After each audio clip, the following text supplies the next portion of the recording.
I knew I wanted to pursue full-time ministry by the time I was a freshman in college. However, it took me 3 years to actually let myself go there and actually take steps towards making that a reality. What was my hang-up? My dad didn't approve. And it wasn't that he was anti-faith, but when it came to the occupation of his oldest son, being a pastor wasn't high on his list. He wanted me to be a doctor or a lawyer and make a lot of good money. And even though I was convinced full-time ministry is what God was leading me to, more than anything, I just wanted my dad's approval.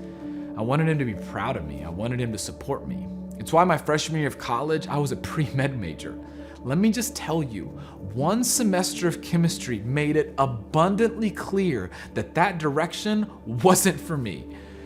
After a few years of back and forth and me tiptoeing around the topic, I remember I just broke down in front of my dad. I'll never forget the scene back in 2018. We were on our way to go buy a digital camera. The topic came up, and for the first time in my adult life, I cried in front of my dad, vulnerably telling him I was confident that this is what I wanted to do, but I just wanted him to be proud of me. My dad is a silent processor and did so for a few minutes, but that conversation was a catalyst God used to start changing my dad's heart. And now, he's my biggest fan. He helped me get out of seminary debt-free. He's on the front row every time I preach. I'm so grateful for how things played out with my dad and I, but one thing I wish I had leaned into during that season more heavily was what my Heavenly Father thinks of me. And on this Father's Day, regardless of the relationship you have with your dad, I want to encourage you with the same.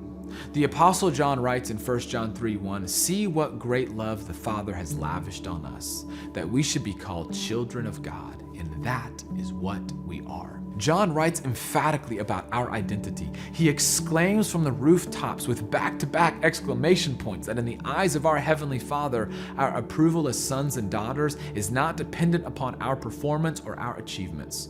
We are sons and daughters of God because through Christ, He has lavished His love on us.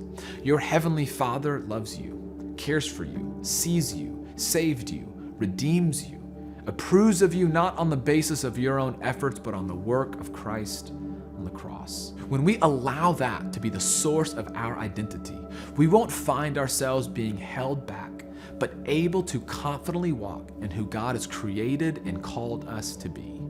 And for any fathers watching today, keep up the good work. Your job is so important.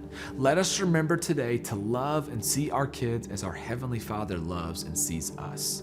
And there might be some of you watching this, and today is hard because it's a reminder of who isn't with you anymore.